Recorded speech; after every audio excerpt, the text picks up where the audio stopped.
வேலை என்ன? கால்நடைத்துறை அமைச்சருக்கு வேலை என்ன? அதான் எப்படிப்பட்ட அறிவாளிகள்கிட்ட சிக்கிட்டோம் பத்தியில. அவன் தண்டி ஒருத்தருக்கான் பார்த்திபன், அவன் போக்குவரத்து துறைக்கு அமைச்சரா போட்டிருக்காப்ல. அவன் அங்க வந்தூர் மாவட்ட ரசிகர் மன்ற தலைவர்.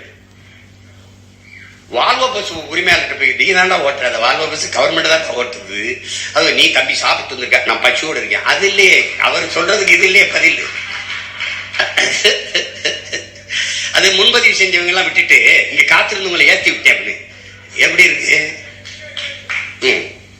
பாட்டலுக்கு 10 ரூபா, பாட்டலுக்கு 10 ரூபா, பாட்டலுக்கு 10 ரூபாய்ட்டு அதிகாரத்துக்கு வந்து பாட்டலுக்கு 10 ரூபா அப்படிலாம் கிடையாது. அதெல்லாம் நிறுத்த முடியாதுங்க. ஒரே நாள் சினிமா மாதிரிலாம் முடியாது. அது அமைச்சர்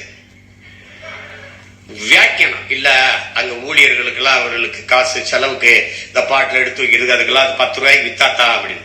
இவ்வளவு தர்மணியாயே உங்கால சொல்லலப்பா. மதுரையில பேசும்போது நம்முடைய மாண்புமிகு முதல்வர் ஐயா அவர்கள், இந்த மீனவர்கள் இதற்காக நீங்கள் மோடிஜி நீங்கள் கச்சத்தீவை மீட்டு கொடுத்துட்டா அது போதும். இப்ப மீன்வளத்துறை அமைச்சர்கிட்ட, சார் இந்த கச்சத்தீவை மீட்கிறது அதிகாரி 3 தடவை நோ கமெண்ட்ஸ் அமைச்சர், அது இப்ப நம்ம பேச தேவையில்லை, நோ கமெண்ட்ஸ். ஏண்டா நோ கமெண்ட்ஸ் சொல்றதுக்காடா இவ்வளவு பேர் கிளம்பி வந்தீங்க? அவன் அந்த அமைச்சர் பெருமகன், நாங்க துறைமுக தூத்துக்குடிய ஒரு போர்ட் நகரமாக, துறைமுக நகரமாக, அதான் எங்க தலைவருடைய. டேய் அது துறைமுக நகரம் தாண்டா. அது இப்ப நம்ம கடல்ல விழுந்து சாகிறதா இல்ல கிணத்துல விழுந்து சாகிறதா? எங்க எந்த பக்கம் போறது? எங்க பார்த்தாலும் முட்டிச்சந்து மூத்திர சந்தாரு. கருமம் கருமம். 436 திட்டங்களை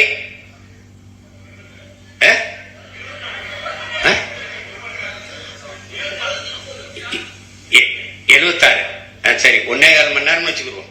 1.25 மணி நேரத்துல 436 திட்டங்கள்னா ஒரு திட்டத்துக்கு 3 நொடி செலவழிச்சிருக்கேன். 3 நொடி தானே? 3 2 6 நொடி. 6 நொடியில ஒவ்வொரு திட்டம். அந்த 436 திட்டங்களை நம்முடைய மாண்புமிகு அமைச்சர் ஐயா நிர்மல்குமார் அவர்கள் படிச்சுட்டாங்கன்னா, ஓ இவ்வளவு திட்டங்களை பேசியிருக்கீங்களா நீங்களும் உங்க திட்டம். வந்த உடனே முதல் கையெழுத்து 200 அலகு மின்சாரம் இலவசம். மின்துறை அமைச்சர் 2,50,000 கோடி கடன் இருக்கு அப்படின்னு. அது எங்களுக்கு தெரியும், உங்களுக்கு தெரிஞ்சதா இல்லையா? தெரியாம தான் போட்டிட்டீங்களா? தெரிஞ்சு போட்டிடும் போது 200 யூனிட் 200 அலகு மின்சாரம் இலவசமா தரேன்னு என்ன இதுக்கு சொன்னீங்க? இதுக்கு அத்தனை கோடி பிரச்சனை இருக்கும்போது எடுத்தவொடனே முதல் கையெழுத்து 200 யூனிட் மின்சாரம் இலவசம். இலவசம். டே மின்சாரத்துக்கு கொடுறா, அப்புறம் இலவசமா கொடுக்கறதா இல்லையான்னு யோசிப்போ. மானங்கடு. எம்எல்ஏவே நின்றுக்கிட்டு நான் எம்எல்ஏ வெளியூருக்கு போயிட்டாங்கிற நம்பிட்டு வருது சனம். ஏன்னா சனண்டே நம்ம தான் எம்எல்ஏன்னு தெரியலடாங்க. தெரியல, முதல்வருக்கே தெரியாது எத்தனை பேர் எம்எல்ஏ, எவனுக்கு சீட்டு கொடுத்தா எந்தெந்த தொகுதின்னு தெரியாது. ஓட்டு போட்டவனுக்கும் தெரியல, சீட்டு கொடுத்து நிறுத்தினவனுக்கும் தெரியாது யார் எம்எல்ஏ. எங்க மொத்த பேரையும் அப்படி சொல்ல 108 பேரையும் 107 பேர்.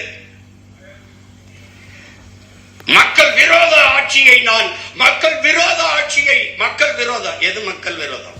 ஒருத்தர் 2 தொகுதியில நிக்கிறதாண்டா முதல் மக்கள் விரோதம். இன்னொரு ஜனநாயகத்துல இன்னொருக்கான வாய்ப்பு பறிக்கப்படுகிறது, முதல் விரோதம். 2வது, நீங்க 2 தொகுதியில் வென்று ஒரு தொகுதியை பதவி விலகிற போது வலுக்கட்டாயமான ஒரு இடைத்தேர்தல் திணிக்கப்படுகிறது. அந்த தேர்தலுக்கு குறைஞ்சது 10 நாள் 15 நாள் விடுமுறை விடணும். அங்க இருக்கிற அதிகாரிகள் வேலை செய்யணும், அங்க இருக்கிற பள்ளி கல்லூரி விடுமுறை விடணும், எல்லா அதிகாரிகளும் வேலை செய்யணும். அதுக்கு குறைஞ்சது 20 கோடி செலவு பண்ணணும். நீங்க விலகிறதோட இல்லாம பல வேற விலக சொல்லி வேற சேர்த்துட்டீங்க. ஏன்னா நீங்க தூய சக்தி இல்ல. நீங்க அது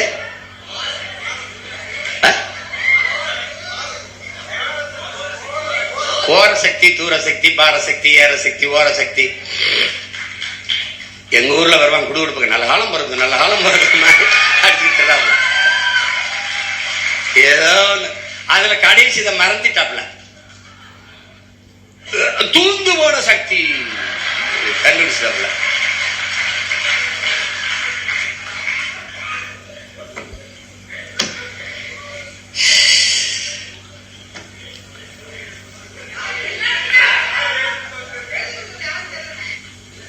அது நசீருதீன் சார் சொல்றாப்ல, புகழ்பெற்ற நடிகர், உங்களுக்கு இந்த நகரம் தீப்பற்றி எரிகிறதுல வருத்தம் இருக்கு, எனக்கு இந்த பைத்தியக்காரங்கையில தீப்பற்றி இடம் கொடுத்துருக்கிறது சொல்லியிருக்காப்ல. அந்த மாதிரி கொடுமையான ஒரு கூட்டம்டாது. அவர் வந்து எழுதாப்ல,